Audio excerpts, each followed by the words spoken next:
Coming back with another bomb episode. Shout out to our DJ, Werner von Buren. Today's episode, we are actually a guest on the New York Patriots podcast. What an amazing conversation that just naturally unfolded. He had myself and his partner from the Occult Rejects, Luxe, on. These guys are an absolute must check out. They are ex-Secret Society members who don't go into anything else but what they've learned about, what they've seen through the organizational structures. It was just a really open and honest conversation that I cannot wait for you guys to check out. Please go like New York Patriot and the Occult Rejects. Go subscribe to them wherever you can. If you're enjoying this, do the same. I would like to warn everyone that the following content is not for everyone. And if you're one of those people that it's not for, as John Lennon once said, I hope one day you'll join us and the world can live as one. Nailed it. Without further ado, take it away, boys. I don't know how to do graphics yet, so that's just imagine something cool happened.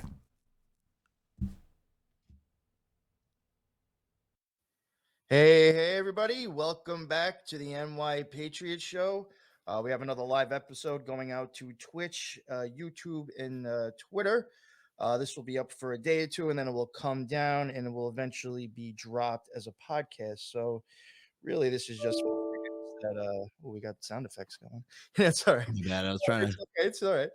This is really just for the fans that, like, serious fans. They can catch the stuff before it actually airs, and to be interactive if you're on and can chat.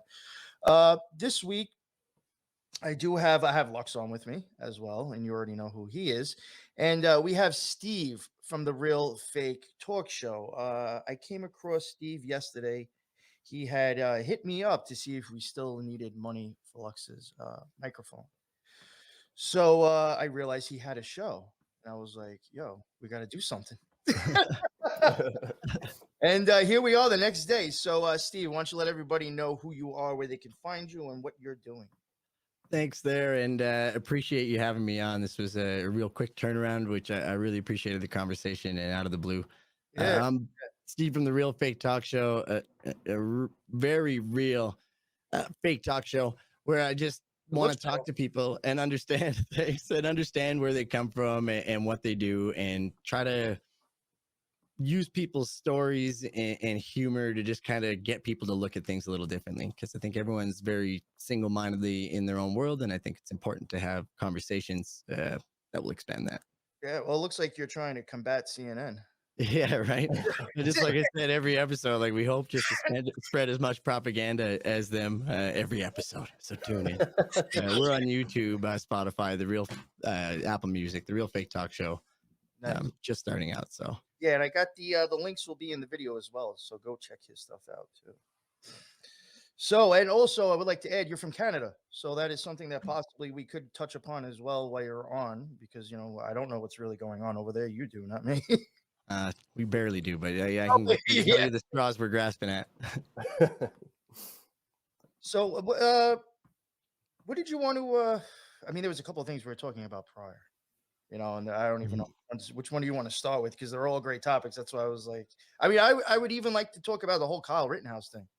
Yeah, and that was our first episode, and we went down from a very, I tried to say, middle ground perspective. I just wanted to look at facts of the case. We had a law student in the University of Wisconsin, so I learned about U.S. law. Very exciting.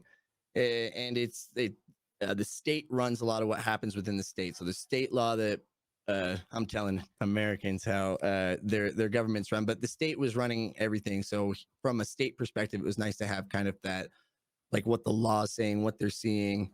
And then let me have some fun and say, like, how Littlefinger was the prosecutor, and how, like, it just, everything seemed like it was just theater, right? Like, it literally just seemed like crazy theater. And I was, I literally was like, is Rittenhouse Shia LaBeouf? Is this like hard character acting right now? Yeah, Littlefinger was an asshole, man. Right? It didn't end well for him. And yeah, yo, I love that part. Actually, I was like, yo, finally. I liked him at first. I was like, yo, this dude's got to go. Yeah, right. And evil, but he ended up falling on hard times and then having to prosecute Kyle Rittenhouse. So it was everything. I just wanted to find out like what people thought. Like I think we went from even an FBI standpoint and like the FBI drone that was above there. I wanted to ask him about that and how that was, because if he's staying at state, FBI is not a state, is it? Like that's the federal whatever constituency. So how do they get involved? And that goes into like a personal freedom thing. Are they just allowed to watch everything, film everything, and any drone footage is good? Or does it lead to the other route, which is like, Well, they'll is say, oh, there that was a building burning on fire, so we were allowed to be there. yeah, right? And there's a lot of panic and people were dying and there's story, and it was a real heroic story. But I don't think a lot of stuff like just got like that got swept under the rug was answered. Like, how come a 17-year-old is so incredibly amazing with a assault rifle? Like at 17, I think we were joking about it before the show. We were doing some different things. Yeah, that's And why I it said, was, like, yo, I was smoking weed and playing fucking hacky sack at 17. yeah, I was just trying to find get women to find me remotely attractive with right. Heath. It Yeah. was, So if you, Playing hacky sack and trying to get some ass. he had an interview, I think it was with Steven Crowder, where Steven's asking Kyle about you know, what that moment was like and, you know, what was going through his head and everything. I'll tell you, I'm very experienced with firearms. And when you listen to this kid talk about firearms, he obviously doesn't know much about them at all, right? Really? He even openly says, he's like, I don't really know much about guns.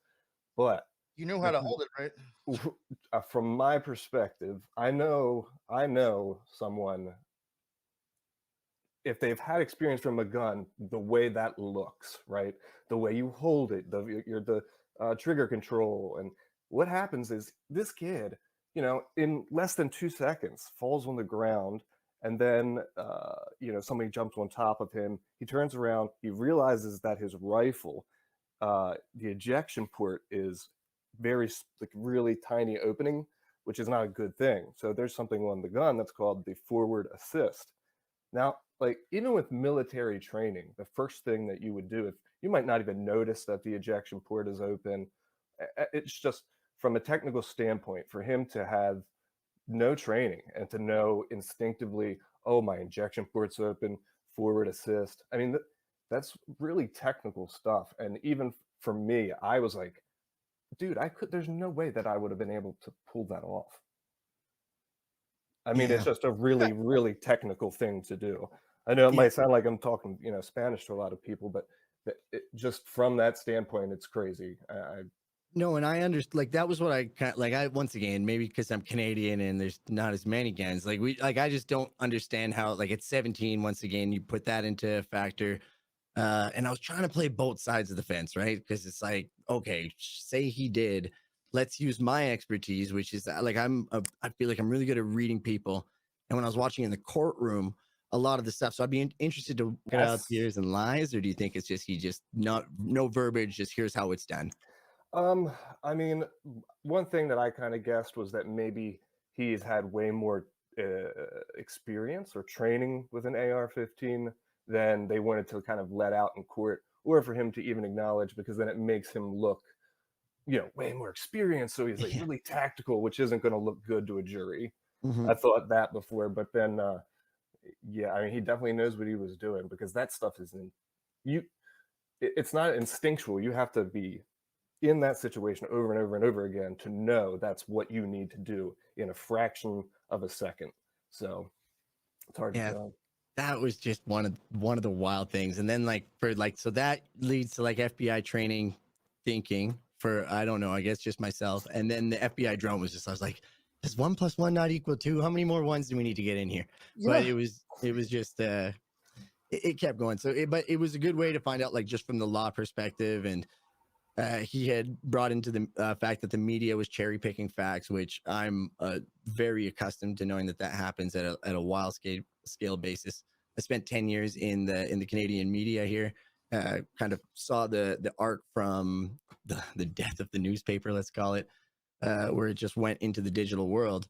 And that we talk about in the Rittenhouse episode as well, where it's kind of like you saw all these checks and balances being removed from even the media. Like I'm a media lover, old school media lover, because I grew up in it, and we had local content and local newspapers, and there was these two battling newspapers in Canada, one for blue collar, one for white collar, and they all had these views, but it was all local content. And then through time with the digital era, we saw the editors slowly get removed, or the publishers first, and then the editors. So these were people would write content, they take it to these editors who have like esteem in the community. People trust them. They respect them. They have to earn their way up there.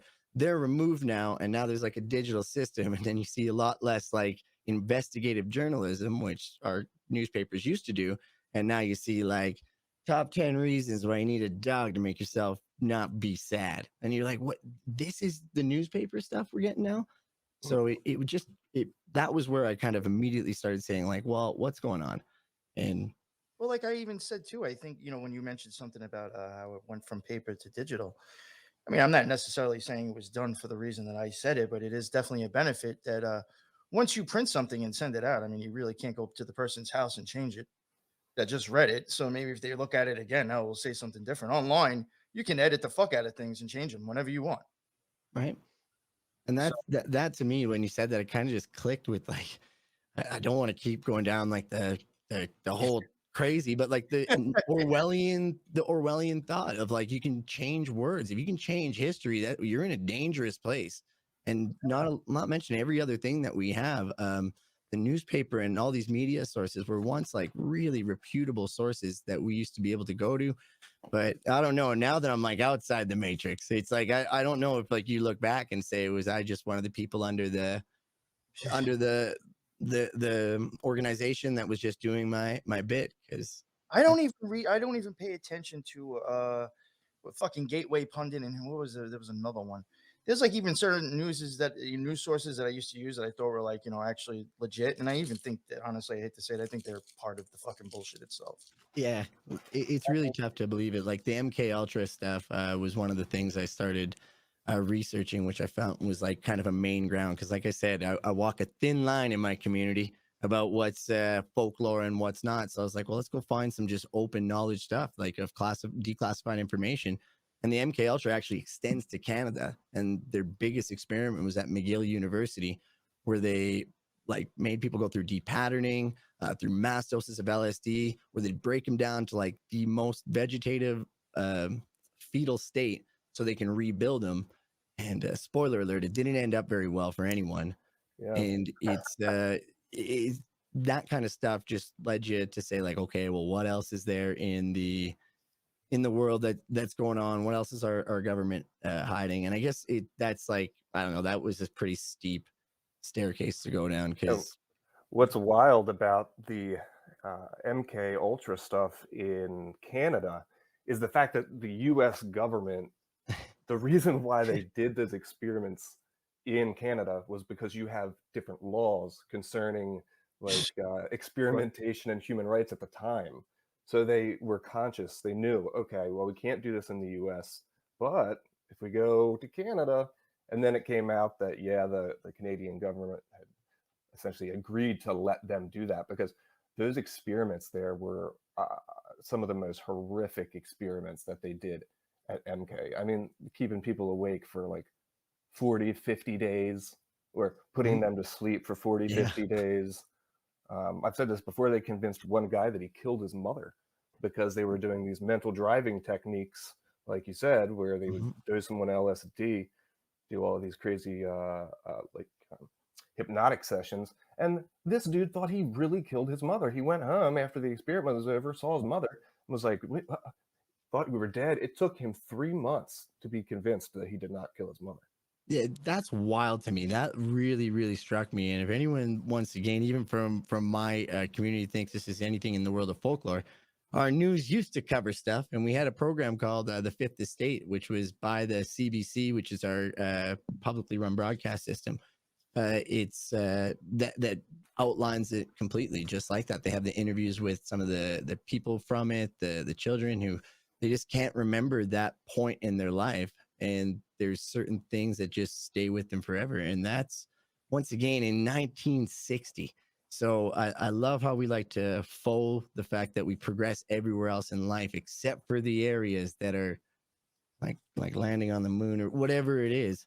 Like it's like there's just so many things that it's like we're look at our digital age. Like Like we're literally expanding at a pace that we've never seen in the history of humanity. Well, that we know about, the history of known humanity.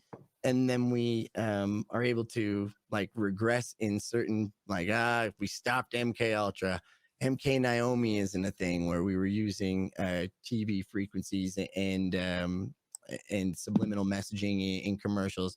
Like that stopped when it was at 60 frames a second. So now that your TVs can go to 240, like we're definitely not sneaking in anything there. It's impossible. Funny. Me and Lux were kind of talking about this yesterday, I think over the phone, when we were just bullshitting about stuff that we were working on. We were talking about like how like stuff, even with technology, like you mean to tell me you got something out in outer space that can tell me what the fuck Jupiter is made out of, but you couldn't find Bin Laden? Yeah, right. And this shit was sent out when, in the 70s or 80s? You mean to tell me you have something still fucking working from then, all the way out outer space, telling us what the fuck Jupiter is made out of, but we can't find fucking somebody here? Get the fuck out. Man, and that goes so deep. That goes so deep, like with the Gateway Project. Once again, like on the CIA's website, which is about like just astral projection and how to do it, and the fact that they've done it and found people, and then to know that we're like on a hunt that's costing all of us our livelihoods, billions of dollars in our own money, creating insane amounts of like class warfare. It's crazy to know that like if we could, like I don't know, I know what you're saying. Just a little, this is where I feel like I sound crazy to a lot of my friends because it's they're like, oh, here you go with your everyone's ruling everyone. I'm like, this is just like a source of corruption in almost every pocket. And once you see it in your own industry, it's hard to unsee it. Like when you see it in media, you realize that media is one big pyramid scheme. Like when we're I've had a few people tell me there was, I can't remember the name of the show. There was another show that somebody was also in the media, and there was I think I have a fan that used to somehow be like involved with the media, and they really do say it is fucked up. Yeah, like if you stick around long enough and you try to make a career out of that, you're going to realize shit is fucked up to some extent. Yeah, it's wild, right? Right up to like just sponsored content. Like when people pay to have articles written by our journalists about their company. So to know, once again, that's been going on forever. Now to think if like someone who makes billions and billions of dollars right now, I'm blanking on a name, but they make billions of dollars right now and they sponsor every single news show, every single thing. Is it that crazy to think that they're putting out articles like it's sponsored content? So think about do you know much about Project Mockingbird? I know a bit about it, for sure. It's just short story. It's like it was a project that the CIA was doing where they were inserting CIA agents into news networks, right? And this came out, it got like leaked to a senator or something. They had hearings about this, congressional hearings about the CIA infiltrating news networks. and they were like, oh, well, how many agents have you deployed? And the CIA director at the time is like, oh, well, I really can't remember off the top of my head. Definitely not Anderson Cooper. So yeah, flash forward to now, and people would say, oh, well, they held these congressional hearings. There's no way that's still going on. They stopped that years ago. Have you been paying attention to the Jussie Smollett trial?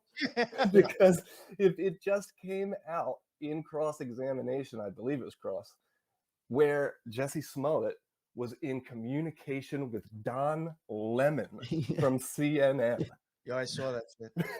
The thing is, when I see this stuff on like Instagram or Twitter, I'm always like, yo, is this even real? And so I don't look into it too much. Mm-hmm. And that, I think, is a huge part of everything. And I'm glad to hear a different perspective. I've been like, when I was thinking about like how to explain Canada, like I really didn't want to be too harsh on us, because I think everything that we do comes from just the most honest of places. And it's just like we've been like, as a society, we feel like we are fundamentally accepting of everyone. We feel all this stuff, but then it like almost gets manipulated against us in context of this. And it was really refreshing to hear blanking on the name, Shayla and Francis, I believe. Definitely not Francis, but from your Canada podcast, Patriot, where they were talking about what's going on in Alberta. And Alberta's kind of like the Texas of Canada. So we are like the oil nation. I don't know if you guys know about like equalization payments in Canada. Are you familiar with this? Like, so whoever makes money, we like split it up amongst the country. So if Alberta's making a lot of money and maybe another province isn't, we all pay towards this thing, and then they kind of like communism. Yeah, But isn't that socialism or communism? no, not at all. This is our Liberal Party of Canada, and if you say that, you're a Nazi. Like we can't explain the level of First like you said how they it take the jumps. money and then disperse it back out. I was like, oh, that's Yeah, that's literally what we do, and it's funny because Alberta is like the provider. This is gonna rub so many people the wrong way, but Alberta is, we make a lot of the money, and then the attack on oil seemed like the craziest. That was another eye-opening moment for me, where we're in Alberta, we're making a lot of the money that's benefiting the whole country, and we see our government and other like Biden administration trying to kill safe transport of the oil instead of making it go on rail, and like all these things where you see like derailings and oil spills.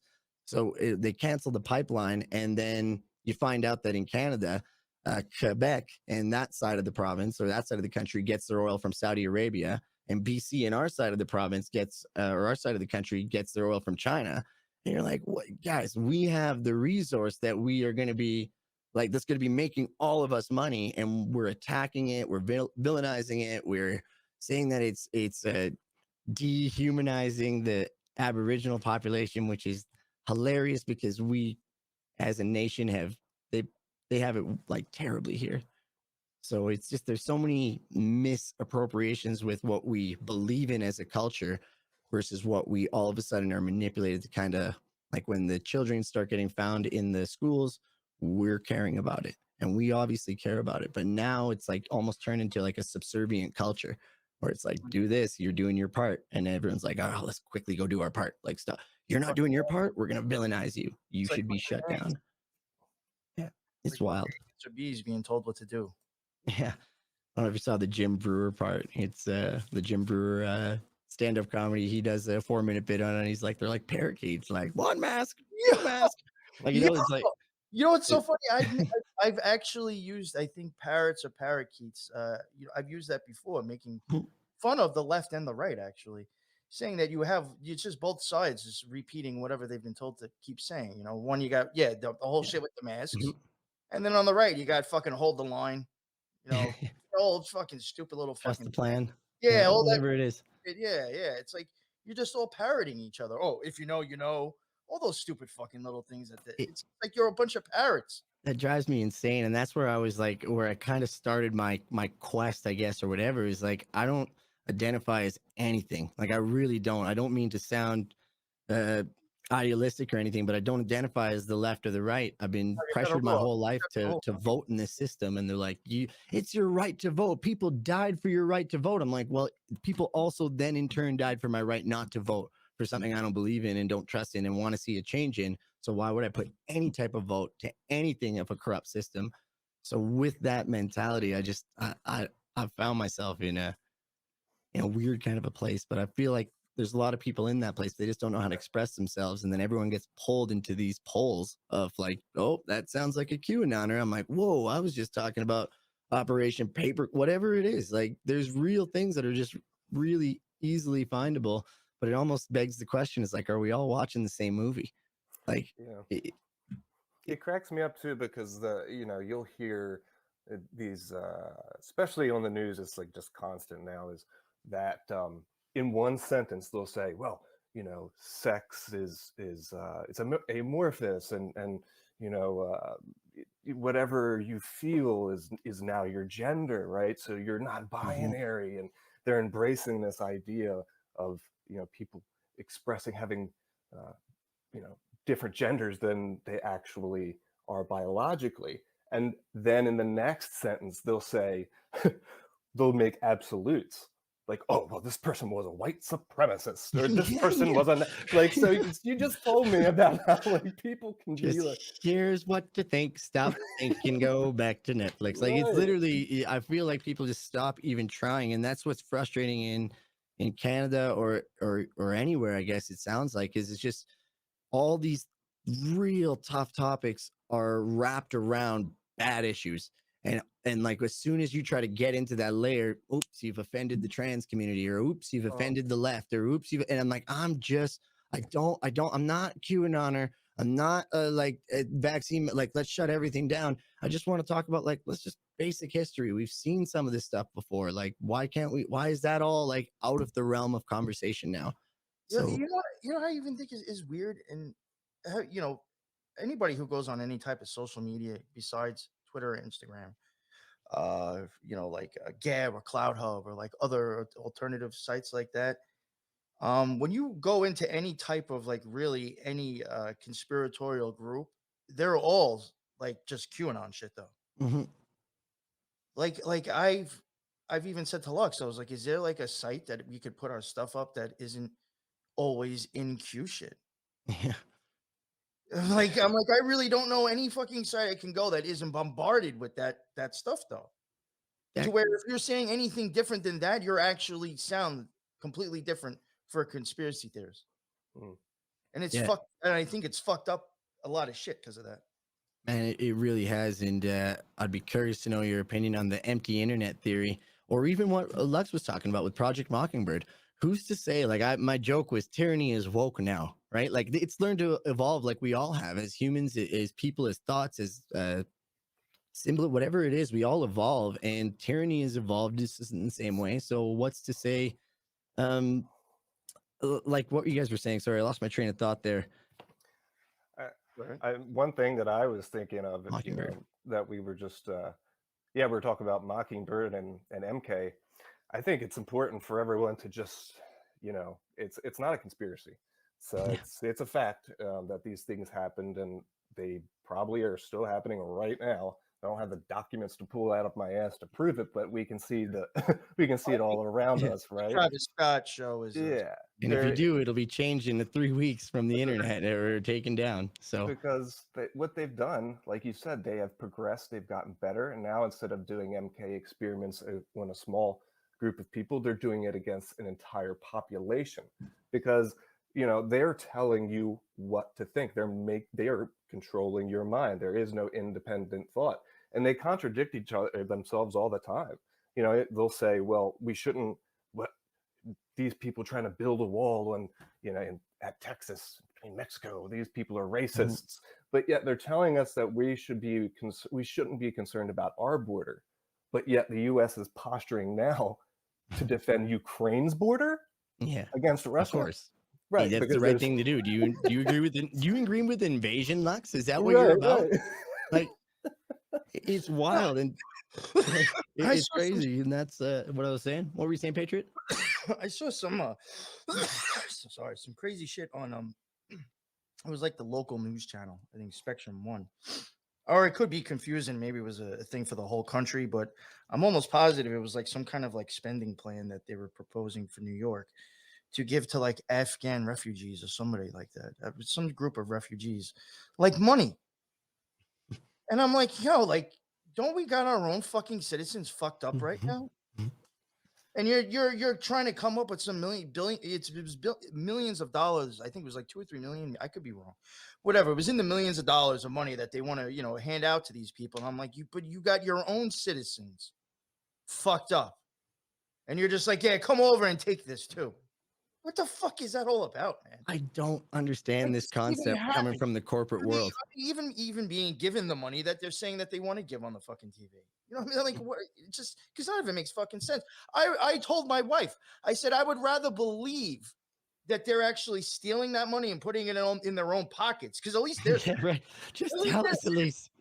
But then believe that they're actually handing it over to motherfuckers that are just jumping over here. Like, oh, okay, I'll take some free money. Thank you. Like, that makes no fucking sense to me. Especially from the corporate world, where everything's like audited. Like, working in 2 Fortune 500 companies, that like things are audited. So it's like, do we not have, like, these are publicly elected officials? Do we not have a public auditing system? Like, oh, 229 million, $1.9 trillion of taxpayers' money. Can we find out where that's going, instead of just saying, like, we're going to take care of healthcare? And it's like healthcare gets like 100,000. Israel, 18 billion. It's like, what the, like, you know what I mean? Like, whoa. Like, let's break this down. And is there any way? But we're just supposed to trust the system, elected officials. You do get your choice, because you get to vote the people in office who will totally do everything right. It's just, it just seems hypnotic, which is kind of what led me to you guys. And I guess my question would be, I have a whole bunch, but I wanted to get into this world and like say even go into one of these secret side, whatever you guys want to call it. But I just felt like I saw, like, I'm too cynical. I see the pyramid scheme everywhere. Like there's people at the top that will not allow people slightly below to do anything. Same in corporate. You can't get a job. You can't get a raise unless you know how to play ball for the company. If you're not playing ball for the company, you're just going to stay where you are. And until you learn how to play that game, you'll get your promotions, you'll get your raise. And it's like, well, is that everywhere in life? Is that secret societies? And I really identified with you guys pretty much calling that out within both your stories. So I guess the question being from that is like, what was enough? What was your number that you guys were just like, enough's enough? And then when you came back, how did you deal with the fact that 0 people are aware of this? Like, you can go first, Luxe. I mean, there were way too many signs that I ignored, to be totally honest with you. Same yeah, I mean, but you know, you're gonna make yourself believe what you you're on believe. a quest. Yeah, and yeah, you're on RPG quest, you know. But like, you know, I saw so much, and then just realizing that the documents that I was seeing in some of our curriculum had names of other secret societies in them. And I was like, wait a minute, I thought I was in the Golden Dawn. So I could tell that these, you know, were connected to other secret societies. And inquiring about it, I got no answers. It was vague and hidden. And I just said, well, I'm not going to keep going down a road I don't know. So I decided to look into the names of the secret societies that were in our documents.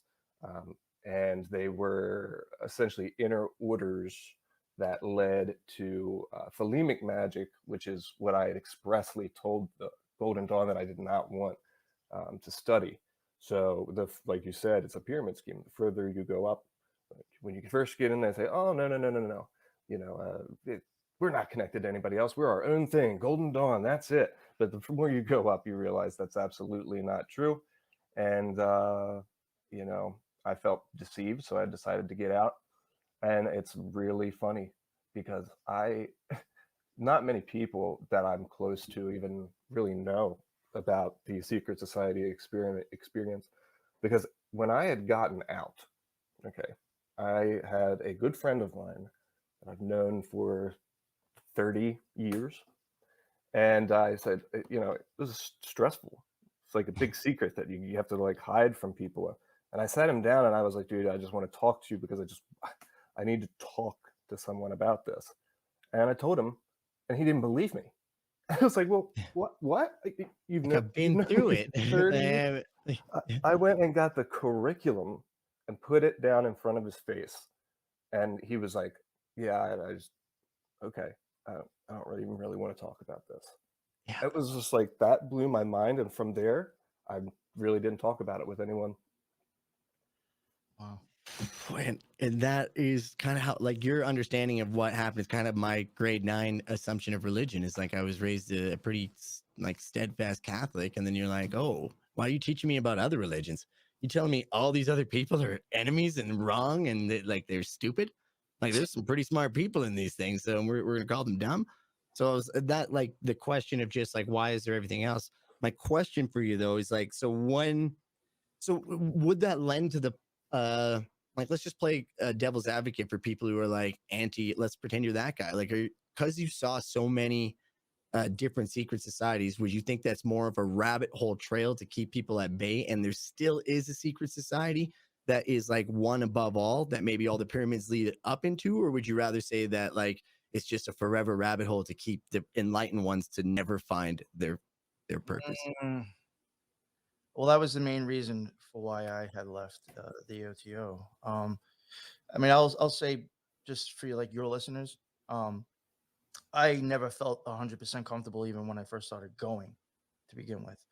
I wasn't a huge fan of Crowley. I thought he was an occult genius, but I also thought he was a degenerate. So I wasn't putting him up on a pedestal, and that wasn't happening. So the OTO was just like, well, it's convenient, it's close to me than anything else. You know, the Golden Dawn, there wasn't anything near me. It was already, I mean, it was, but it was a lot farther. You know, it wasn't really worth it for me to go that far out. And I just dealt with that. And even when I first went there, I knew just from, and I hate to say it, it wasn't so much from people's looks, because like if you were to see me, depending on what day, you might think I'm a completely different person, because I dress differently sometimes. I mean, look at this shit. I mean, but I love that, man. Don't fit anyone. I hate being fit into a box. You know what I yeah, mean? I yeah, love that. yeah. So, but going by like the things that you hear people say, the conversations, you know, just the way they talk about their personal life, you know, I knew that I was around people that you know, very left and liberal, you know, leftist ideology, you know, or very emotional, or very like victims to their own mind type people. Really, the best way to say it. Canadian. And, yeah, Simple. We have one word. that's American too. Yeah, but you know, so I already felt like I was just like this isn't a these aren't the type of people I would just normally even socialize with, like, you know, in my regular life. So I was always like wondering like how long would I just stay anyway, and then I ended up staying for a while. But I started to have my own magical experiences, and it really started to make me realize that the image and the people there, and because of how things are handed down and not completely true, it really does put you in the atmosphere to never know what real magic is. You know, to really never know who you really are. Mhm. You know what I'm saying? Or how powerful Absolutely. a person that you are really inside. You will not find any of that out, I don't think, honestly, in those places. You know, I think it's more of to psyop people that might be trying to. Totally. Which leads me perfectly into my question about it is, as someone who doesn't want to go into something, but there's people out there that want to go on that quest for themselves, like that have realized that their consciousness is not like just that. And like, you know what I mean? There's people that Yeah. start that quest, but now knowing everything I know about media, about algorithms, about fake misinformation, fake content, like who puts what out? Is that a government guy writing the book on the Kabbalah, whatever it is, the tree of life, whatever I want to learn? How do you guys sort through content now to kind of figure out what to use, whether it be magic, whether it be understanding? We talked about the Kabbalion quickly Yeah, before yeah, the show started. Like, what would both. be your suggestion to people wanting to break free of this matrix, but like feel like everything's controlled? I'll go first, Lux, if you don't mind.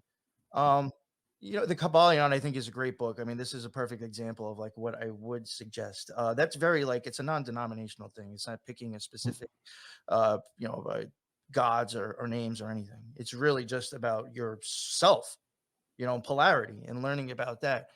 I mean, there's some things out there. I mean, I'm not going to say the names of the books and the authors, but there is some stuff that I do think that, like, you know, there's a book on the Kabbalah that I still use for, you know, info for our show. Or sometimes when I have like my own experience, like through meditation, I might, you know, look in there and be like, oh, does that remind me of something I thought I read a while ago? That there is stuff out there for magic that is very much more of like non-denominational. There's a book that I use. I mean, the guy even shits on Crowley a few times in showing how it went wrong, you know? Yeah. So I kind of took that as, and it wasn't like in a way to like, you know, like he's trying to make a name off shitting on Crowley. I just thought it was very honest. You know Yeah. I what I'm saying? appreciate people that can walk both sides Yes, of the yes, fence, right? yes. Yeah. So, Yeah. you know, there is stuff out there for that, but I mean, really the biggest thing, uh, if you want to really get into that, I hate to say it, as boring as it sounds, learn to meditate. That is the first and foremost thing you're going to need to do, and that's what's going to bring you anywhere. Have any magical experiences, in my opinion, you're going to have to learn how to meditate. You have to start you know, looking with your eyes closed. You know what I'm saying? You got to Mhm. shut off the world, shut off the bullshit that's in front of you, and actually start listening to what's going on inside. So that's only going to happen through meditation, in my opinion. in, Yeah. in in a way that you want it to happen. I do think MK Ultra is actually taking occult practices and making it happen on people. Yeah, and that there's so many different like trains of thought. My mind is just so ruined, and it's like through like different books. Like I've been reading a couple books and or listening to a couple audiobooks, and you almost hear like, and I don't want to use the word narrative openly, but you hear a narrative that you've heard 1,000 times before, and you're like, why is this in an ancient book from like 2,000 years before? Like, you know what I mean? This doesn't make sense for it to be like, we're talking like, there's people talking about like a lot of like current day left, whatever the ideal stuff is in the books, and I'm like, is this tainted stuff? How do you take what you're listening to real?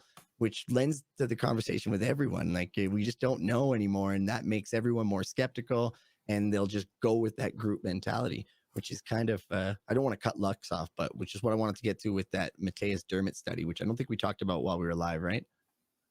No. Luxe, you still... Yeah, one thing I was just going to say real quick for people, yeah, it's difficult to find truth now. It's really important to keep your mind in a state of where you have belief in something, but you're not willing, but you're willing to let go of that belief as soon as it's proven wrong. And you have to entertain contradictory information to your belief as well. You know, you have to entertain both sides, and you can't become too entrenched to believe that all the things that you know are true, because they aren't. So love that.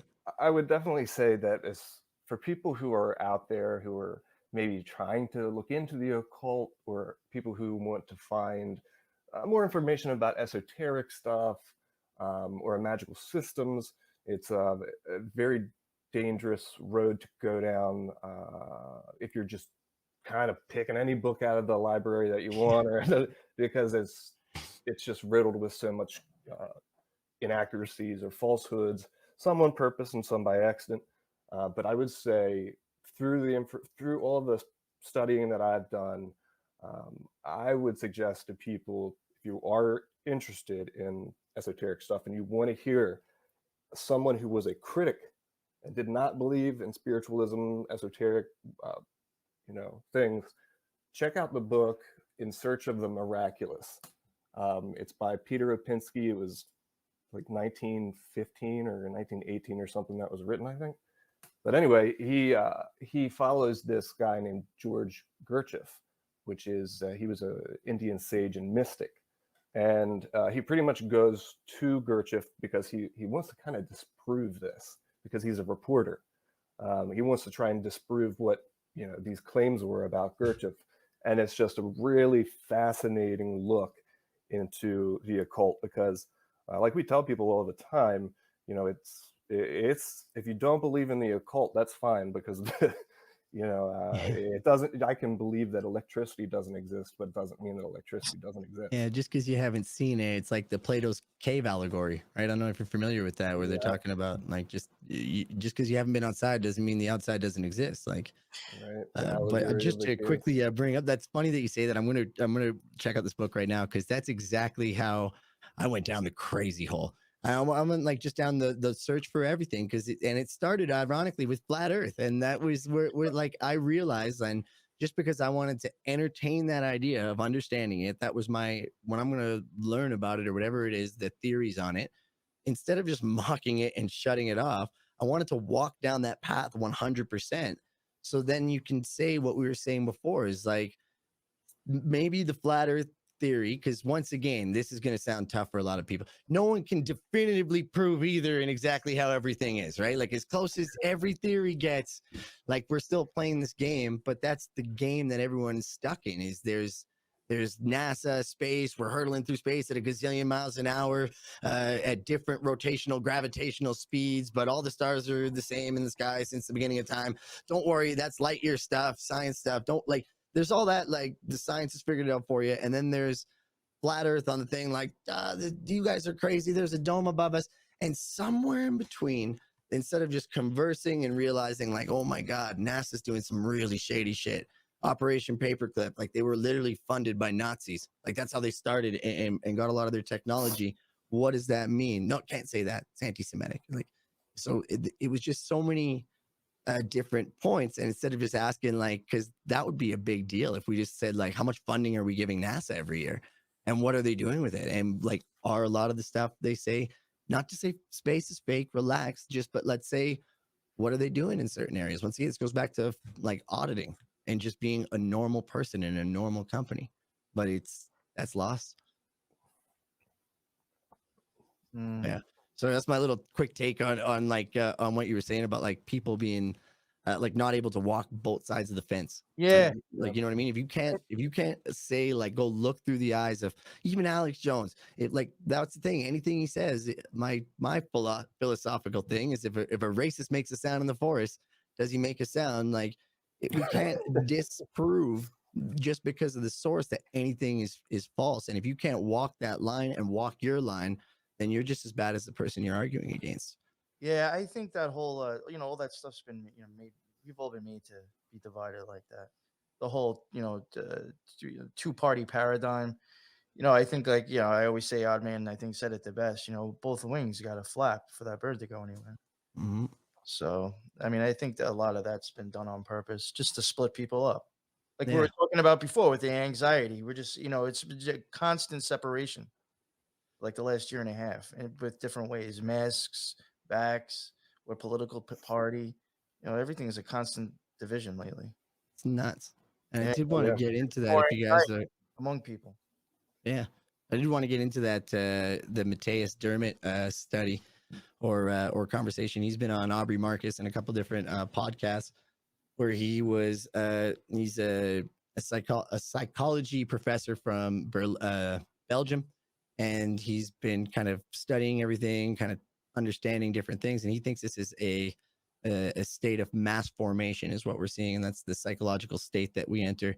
And it's when these certain qualities, these 4 qualities enter society, it kind of becomes this breeding ground. And one of them is the just being like feeling like you're alone, like kind of the isolation, lack of social bond, that life is meaningless, senseless, that there's this free-floating anxiety and free-floating anger and aggression, which is like when there's a lion in front of you, you have a very focused sense of understanding like the fight or flight is this is what's attacking me. When it's free-floating, there's just a sense of anxiety and frustration and anger and all this in the air. So when those 4 come together, people become like kind of open to what's going on. And if somebody comes in with a constant and what seems to be a populist kind of narrative or story with the enemy, the anxiety identified, and then the solution to the identified, when people not only just start to go with it, they start to get their social bond back. They start to feel that sense of meaning, and it gets them through really tough times together, which is what we saw in Nazi Germany and the Soviet Union. And he goes further and says, like, when they interviewed some of the people that were living under the Blitzkrieg in London, they said that was some of the happiest times they were. And us looking back at that, how can we even imagine that that was a happy time? But they had that sense of community. They knew who the enemy was. They knew exactly what was coming at them.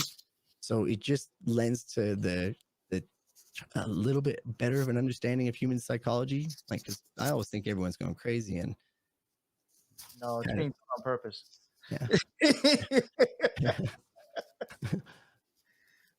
What's funny before that you had mentioned about how like people are, on 2 sides of the whole, there's like one side or the other. I can even say with I'm a perfect example of that. I think like the whole flat earth thing. I believe in the dome, but I'm not sure if the earth is still flat. Totally. You know what I'm saying? So it's like could be hollow, could be flat. Like there's a bunch of things. I don't know. Yeah. So who knows? So I mean, that's just a perfect example of. I was thinking of that like meeting in the middle. That's kind of like Exactly. And that brings me to another weird thing. Fortnite is like, because you guys had mentioned Fortnite on your podcast before about the Travis Scott metaverse kind of concert. And I thought that was really cool. And I think that just goes above everyone. And I came as a streamer in my community. I was streaming video games as a 34-year-old adult. It was awesome. But it was just through that, I started playing games with a lot of my friends and kids. And I'm like, there's a lot of crazy stuff in these games. And Fortnite, just like yesterday, day before, released a new update. And it's like a world in a dome where it's like there's a earth and it's a flip of the earth. And it's this big circle and it looks like it's almost floating. And it kind of almost made me think of like immediately like that as above, so below. Yes, and then the same, like the dome was there. Cause I'm with you. I think there's a dome. I'm like almost convinced there's a dome. But everything else about it, I don't know. Like I just like the funness of it. If like that means if flat Earth, that means aliens could just come from outside the dome, like a neighboring dome, or like underneath from the. We don't know what the depth is. It's just it lends to like imagination. But Think about yeah, you know, maybe you don't know because maybe a lot of people don't know. There is a thing, you know, they call there's the Kabbalah, which is kind of like much more like you know, much more just with Jews, and then there's the Hermetic Kabbalah, which is where it starts getting into like now all like the magical attributes and all those extra things, you know. And we have hermetic engines in our fucking refrigerator and our fucking air conditioner. It's a sealed engine, sealed with the dome. You know, that I mean, I don't know. I mean, even with that shit like that, even Crowley had a thing in his Revelation. You know, new wheat is representing a dome. You know, so I mean, I definitely do. I do buy that, and I think that if people were to entertain that scary fucking idea, it is. it might make more sense about why or what's going on in the world right now. You know, why do volcanoes have lava? Could it be from the pressure? When you start burning fucking California down like fucking crazy, if we're in a dome, that smoke's got to go somewhere, right? Yeah. People might have lung issues and fucking die. Yeah. There's so many questions, and that's the thing. If we don't even know about it, or don't even ask questions about it, and that's where it's frustrating with my opinion of the scientific community is like I thought that was the point. We're just going to constantly like challenge ourselves and just keep going with the flat Earth. The one that got me was the rainbow, like how rainbows take the shape of the container that they're in, or how they do it. So it's like there's the dome shape, and then every like rocket launch you see just seems to go in that arc shape, and then it's there's just questions for me. Once again, does that definitively prove everything? Yeah. No, but the fact that it's mocked, and now we see the rise of like scientific celebrities, would you call him, like Neil Tyson deGrasse, like that guy's awesome, and everyone's like, no, trust me, I watched Neil Tyson deGrasse tell me how flat earthers should be put in camps. And you're like, whoa, this is crazy. But and what's funny about him too is that a lot of people don't know how much he's talked about simulation theory.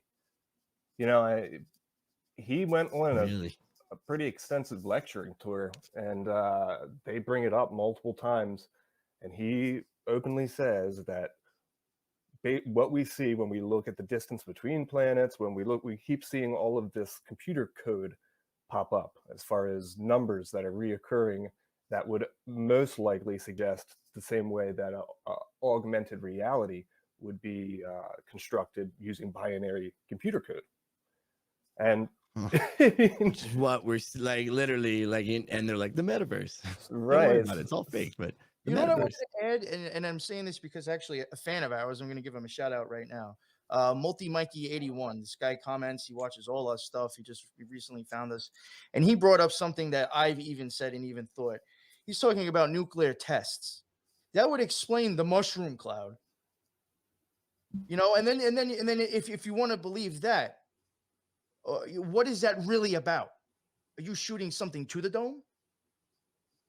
You know, or is it an explosion hoping that it's creating pressure to maybe break it? I've even wondered if we have two political parties where it's just one just wants to keep it up and one wants to break it down. Yeah, just like that fucking show Under the Dome, Stephen King's. Yeah, there's so many like examples of it. And quickly on that though, like a lot of the actually I'll circle back to that because I want to get the dome thing, because people will even go as far as like understanding that in the dome, like for everyone out there is like, you guys are crazy. Like don't think of what you consider an atmosphere, which is like a whatever you want to call it. Don't think of a dome. Dome's bad word. Like an atmosphere that we all know exists, and we're saying like that there's holes in the ozone, global warming, whatever you believe already.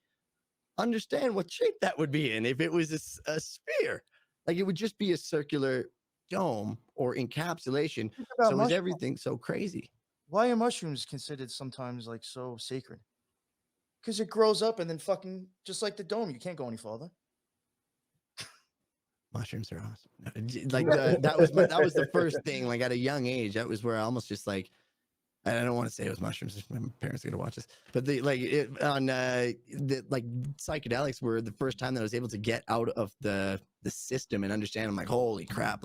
At 19, we're being marched into like $100,000 of student debt, but they won't give me a $5,000 loan to start a business. Like, we're being marched before our brains are even developed to go ahead and tell everyone what we want to be when we grow up, just to impress people, and then have that depression of not doing that when you realize, oh, I hate this. Like, this is not filling me up. So it's just that rat race mentality that we're literally bred to do. And I don't know, it makes everyone not want to sit outside the norm, just go back to their kind of comfortable lives, because things aren't bad. Like, I think people even, like, they're stuck at home. Like, their complaint in Canada here is like, how bad is it? We got like Netflix and everything like that. So we had Tiger King.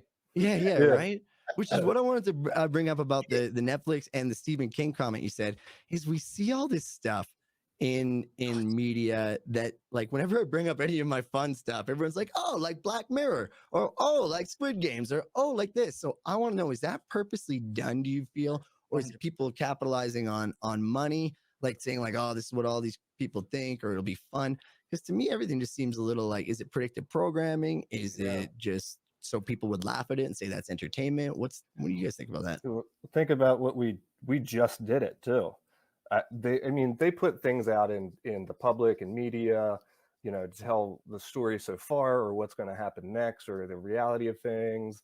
It's like kind of, but they hide it in a weird way. Like, people think that the Matrix isn't telling any truth to it, but there's a lot of really occulted information in the Matrix.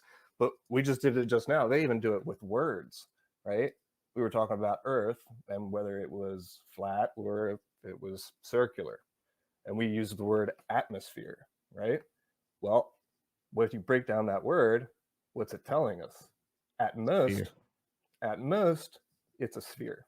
At most, sphere. So yeah, you want to do stuff like that, look into the Box Saga. Andy from Deep Share has some good stuff on that.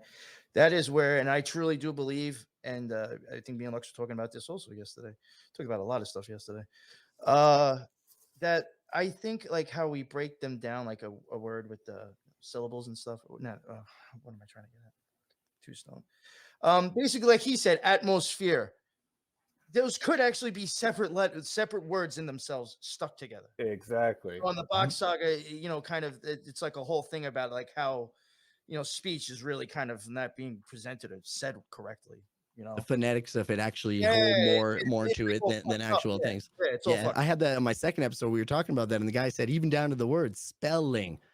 Like, I was like, well, it's just like there's a lot of stuff that if you break down the phonetics to it, it's like, well, even that's where I like really wanted to like, that's where I'm like, I pull down. I want to learn everything about that to kind of understand, but you understand that's just going to be like a forever journey of things you put away on with trying to figure out how to do your best, which is why I really appreciated you guys on Sam Tripoli, because I feel like more people just need to, like, just if you explain your experience, like, that's why I was so stunned with Luxe. He just shared what he went through, and for people to discount that, so everyone who thinks like everything we're talking about is crazy, like, these gentlemen went through the secret societies, they've been through initiation, so when you even say they don't even exist, that's a tough one to talk about, right? So I think through sharing stories and just letting everyone know your perspective, it really helps paint a normalcy on what is perceived as lunacy. Yeah, and I'll even add, and I've gotten this from a lot of fans recently, and I don't know if it's because maybe people are just not as worried to come out and talk about it, maybe more people are listening to us, but I have been getting, I even like this one dude I've been talking to recently. I'll call him, I think he goes by Nobody. That's the name he uses. He doesn't practice magic, but we've both had the same experiences in different ways. And I think just sometimes maybe like when we talk about our own personal experiences with magic and stuff like that, I've been noticing people who don't do it coming to me and telling me like, I kind of understand what you're saying, but I found it this way, and it was like, it's just really weird how I do think if maybe we did entertain these ideas more often, we might see a lot more people, having a connection or an understanding, really. If they want to drop their ego and think like, oh, this sounds silly for me to even entertain, go back to a kid. Be a kid for a couple of minutes and have an imagination. Totally. You know, and then start questioning, like, you know, have I just been told a bunch of bullshit since I popped out, and just been made to keep telling myself these natural, authentic thoughts or lies? Yeah, how do I fit in? How do I impress my dad? My dad doesn't think that's real, or so I better not think that's real, and that just grows it, and that's how you literally develop your brain. And I love what you said, and kind of break that down even to what we're saying about the phonetic stuff is like through our words, we're kind of breaking the spell in a certain manner. Because there was like my dad was very like, and I don't want to say oblivious, but dad, come on. When we started a lot of this stuff, I was like, look what's about to happen, and then everything I was saying was happening, and he's like, well, just a coincidence, it's not happening. To the point where I'm like, soon I'm not going to be able to go into grocery stores, dad, because I almost died of lung issues. And he's like, well, that's not going to happen. So with Canada. So it's like, it's everything's just kind of like the goalposts keep getting moved and everyone keeps bringing it back. So I think through his understanding of what happened to me, and I had 2 pulmonary embolisms that almost ended my life like 2 years ago in my lungs. I'm a very athletic soccer player. I keep in shape really well. So that really shut me down. So I just had a longer wait to see if my tests, like, to see if everything's ready for me for whatever that thing that I don't want to say. And I'm getting chastised like I'm like a QAnoner. Like that's what I get really frustrated into all this, where I'm like, and I almost feel like I have this victim mentality now, where I'm like, I'm gonna prove you. Where I've just dropped that and said, like, if people don't understand lunacy, like the best I can say is the people who started all through the history of time, the people who mandated people and segregated people and shut them down and made them feel humiliation were never the good guys. So that's how I sleep at night. I tell this story to a New York Patriot the other day. This is really funny. Like, just to show how heavy the programming is that they put into people. And I have this friend, right? And for years, this guy has been huge into the conspiracy of the moon. So he believes, oh, we haven't been to the moon. He believes that there are bases on the moon. This motherfucker's got all of these crazy, like, tower pictures of there being shit on the moon. And I got into it really. I was like, man, this is interesting. I was like, this could be real. And you know, he spent years talking about this conspiracy. And the other day, he hit me up and invited me to a party, but told me that I couldn't come unless I got the vaccine because he just got it. And if I don't trust the science, then I can't come to his house. Yeah. It's like, Yeah. Yeah.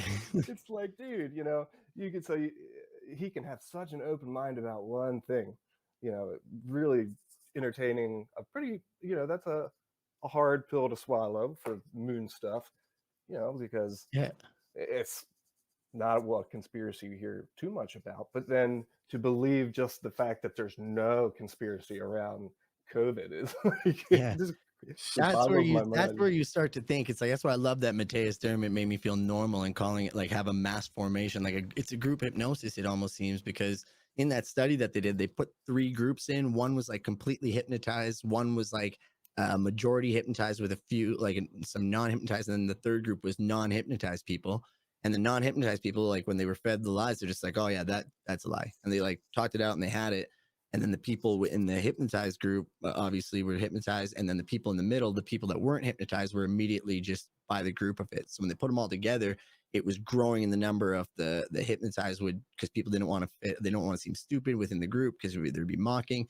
And then at the end, it was realized that the more people that just sit and talk just normal because they're not hypnotized by whatever it is, has a exponential effect. Because if you wake one person up with your train of thought, they'll go wake someone else up. And even with my dad on the mandates thing, like he's fighting for me now, even though he's pro vaccine, he's anti shutting people down into camps and taking them out. Like what's happening in Australia is wild to me. And people are like, good, don't worry. Like this is nothing like concentration camps. They can tan. And you're like, what? Can they leave? Like, what are we doing? Like, Right. it's nuts, man. Like, but yeah, it's just good to see, like I said, the chain effect, cause and effect, as they say in the other books. But it's that's why it was just funny to say, like, when you lead people down. That's why the same thing was happening with the Rittenhouse guy. It's like, so you believe that the government is not maybe always truthful, right? So it's like in this specific case, they can't be not truthful. It's like it's just all of a sudden like evaporated the possibility. So that's where I just wanted, I hope through my show, through everything, through your guys, like through people just taking in content and understanding that like there's there's 7 billion points of view at here. We're hearing from 3 or 4 that is being told like that's it. And if you don't fit in these boxes, beat it, bud. I mean, I think I've even said that to Lux before. And I'm sure I've even said it on the show. I mean, don't even take our word for anything. Just think like it's a possibility of something else than what you've been believing, your whole life. It doesn't have to be what we're saying. Just think different or try to. Yeah, we don't even exist. This is all fake. You know what I mean? If you think about that, and like I everything that I learned now, it's a later in my life, I figured that I just like stories, Harry Potter, whatever it is, I put that on my own lens of like how that is, like the hero journey, all the religions talk about that like inner awakening. It's all kind of the same stuff. So if you were to believe that like all these people in your life, like if it's all one consciousness and it's all one energy, then in some way, shape, or form, manipulated or not, you're part of my life. Like the fact that we just randomly had this going on out of nothing, like that just happened, and that is now going to evolve and create its own new era of possibilities. And I think that is exactly people need to go. Wild how that works though. So it's amazing, and me and Lux even say a lot of times, we were saying it today, when we go to cover our shows, like half the time we have the idea, we toss around a few things, and then it just always ends up that like we'll share things too that we're digging into with each other, but we always end up like covering stuff like I missed or I didn't even really know much about. He did, what I'm saying, and vice versa. It just always works. Like whenever we pick a topic that we're excited to do, it always fucking happens that way. It's very weird. It's like, I mean, we don't even necessarily talk about what we're going to cover on the subject. We do like rough outlines, and then for some reason we never crazy shit that we're not even telling the other one about. Right. I have 3 pages of notes because that's just what I do. You know what I mean? It's like we even got, I don't care, right? It's just the way it's the evolution of consciousness and conversation. That's my favorite part about talking to people, and just I don't know. One thing I wanted to throw in there real quick. I saw a comment from Mikey. He was saying, this is totally off topic, but it had me cracking up. He was saying that the worst guys about the dual mindset of being the worst guys are the hardcore kids and like the punk scene, and he is so true, because like they have this idea of being hardcore or like anti-government and all of this, like straight edge, I'm not going to eat any meat, and it's so predominant in those scenes. But now I cannot tell you, I grew up in that scene. I cannot tell you how many of the people I know who grew up in that scene too are like pushing this vax, when like a decade ago they were like protesting in front of Big Pharma with like an anti-flag shirt. Man, one of your followers ruined one of my favorite bands, and I'm a little upset with him. I can't remember who it is, but I followed him on Instagram, and he had a meme on today that was the Rage Against the Machine leader, and it's like, fuck yeah, I will do what you tell me. And I was like, oh no, don't tell me Rage as well. And then I dug into Rage, and I'm like, damn it. Like, but it makes sense, right? And it's funny because that, like, even like you want to talk, you use the word boomer or whatever, the 70s generation, like they're like, the occult doesn't exist. Who's your favorite singer? Ozzy Osbourne. I'm like, that guy bit off bats' heads, and like literally it was like a Satan, it was mocking, and what? How do you not even? It was just funny to think of like everything we see in music and all that.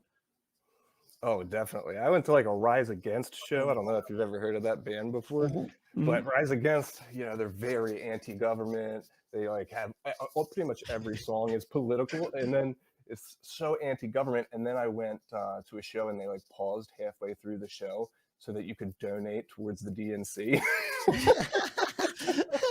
They were like, we need to stop racism now. Like a church collection basket. Like, hey, pass this around yourselves.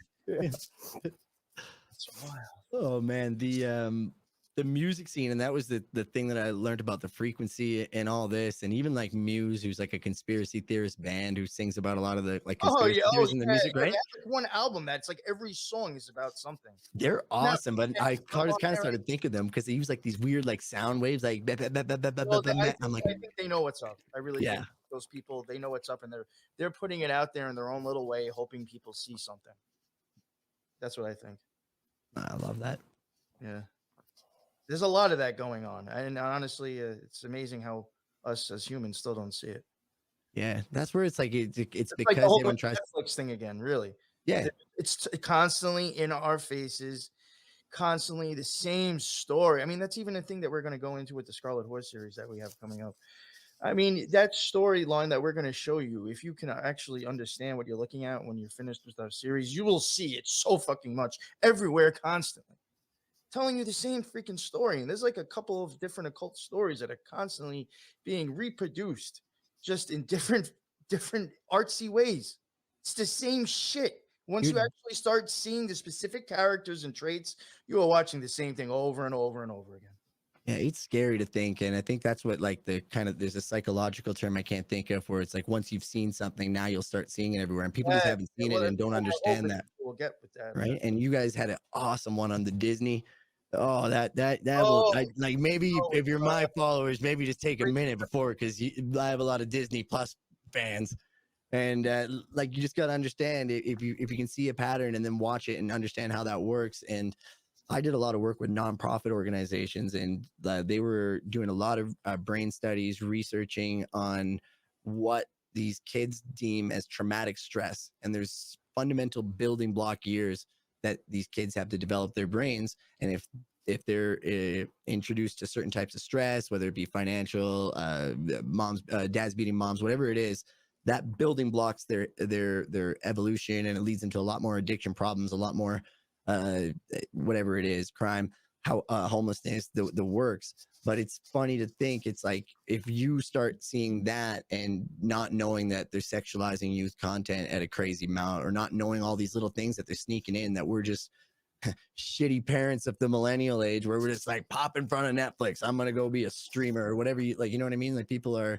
a lot like more, there's other ways to get our kids to learn, and they're going to be in the new age. So it's scary to think when you don't see any of these signs, whether it be Fortnite, whether it be Netflix, whether it be Disney, and they're there, what effect is that doing? And we don't have studies, nothing's open available. It's kind of a scary rabbit hole, which I think is the reason why people just are like, no, that's not happening. Shut up. It's easier to not think this. Did you have you ever heard of it really got buried, but it was like 4 years ago? There was something called Elsa Gate. Have you ever heard of that? Was that the YouTube content with the yeah, oh yeah, where oh they yeah.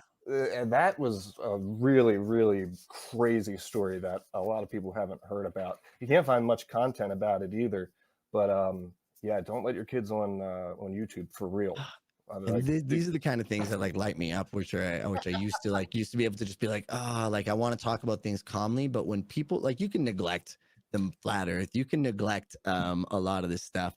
But like when I talk about Ghislaine Maxwell and we get into all this stuff, it like gets me angry that people like will willfully ignore pedophilia, child trafficking. That's where I'm like, I need to figure out how to have conversations in a humorous manner so I don't snap that people don't think that this is going on, because that to me is like the lowest form of what we as a society almost have deemed. Like if everyone agrees, like we're social justice warriors, this is the number one social justice cause. Like it doesn't get worse than this.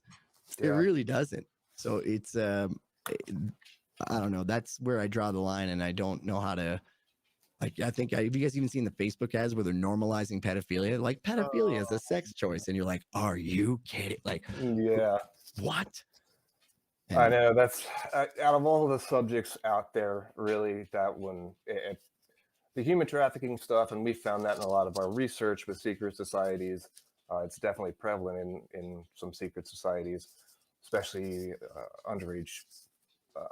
Even having certain like locations where they can be in like the Philippines, for example, because the age of consent is lower. But just that one thing boils my blood. It's such the worst. Mm-hmm. We covered the Franklin scandal not long ago, and it's just. I think if they pull that one off and they normalize pedophilia, we are really fucked, because like you said, you really do start to see it, them promoting it and saying that they don't call it pedophilia, they call it MAPS, right? A minor attracted person. and they're teaching it in schools. I mean, they just busted a professor, I think it was in like California or something, that was openly saying that it's okay to be like a pedophile. Yeah, that's terrifying, especially working with all these organizations. Like there are, and that's kind of the point of conspiracy. I also want to touch on is when people think about conspiracies, they think that the whole organization is corrupt. And I can tell you from experience, there are a lot of really amazing people doing a really amazing work. But just it all it takes is one corrupt apple to spoil the bunch. And it's just, especially if it's at the top and people just are doing their purpose. Like you're gonna go out and you're gonna do your job, like, and you're changing people's lives, you're getting people off. And then when you watch where the funding goes, like the BLM one was a great example. I don't know if anyone really understands. We're fighting for this cause. We're all there. We know the purpose of it. We're all together. And then like, let's follow the money like you should do with everything. And it's like, oh no, is any of this money going back to the cause that we're fighting for? Or are we just burning buildings for whatever? So it was, there's just so many things that are just intertwined and then hidden behind these social causes that we all rally behind, whether it's mass formation, whether it's the genuine need to do good. Like when you guys cover this stuff, you're not covering it because you want to invoke fear out of everyone or you want to tell everyone how stupid they are for not believing it. You just want people to understand so that they can help themselves, like maybe not be controlled, maybe better their lives in some way, which is what I really think the misconception of people like yourself, people like me, who just want to talk about things. We don't want to like tell you that they like Hillary Clinton's eating babies. That's my Alex Jones impression. But it's just like we just want to tell you, like, these things go on, they happen just like they do in your life. Find the lens that you can understand it under, and just try to see what you can do, or if it's something that matters to you. If you want to willfully ignore it, sure, it's your prerogative. That says it. Yeah, seriously, that's perfect. Yeah. Okay. I want to thank you guys again for having me on. This was No, I had a lot of mind-opening. fun, man. I liked. I thought it was an interesting, definitely a fun show. I think. Well, we ran the gamut. We definitely covered a lot. Yeah. I thought it was also good to have somebody who, like, you're a great guest. I think we're able to kind of like look at things from different angles. It was a lot of fun. Yeah, and that's what I think is very important. I think I didn't Trojan horse my audience into enough of this, but I think that's the point of everything is like if you can look at someone and walk a mile in their shoes, as all these old sayings go, you'll be able to understand things a little bit better and understand that, like I said, two sides of the same coin. Everyone wants the same thing. The people who are out to kill you on one side are actually fighting for the same thing. They just are being told a different story on how they're going to do it. So, yep. And, just in closing, honestly, it's been a really crazy experience for us to like start this and then see the response that we've had. It's been really impactful for me, and I'm sure New York Patriot would say the same thing.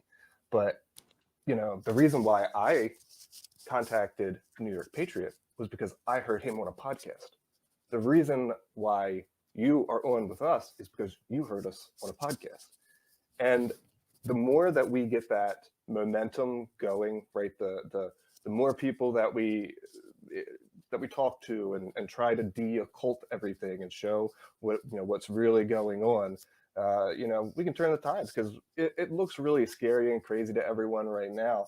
But just that one thing gives me a lot of hope that there's momentum that's changing, and more people are asking about these subjects.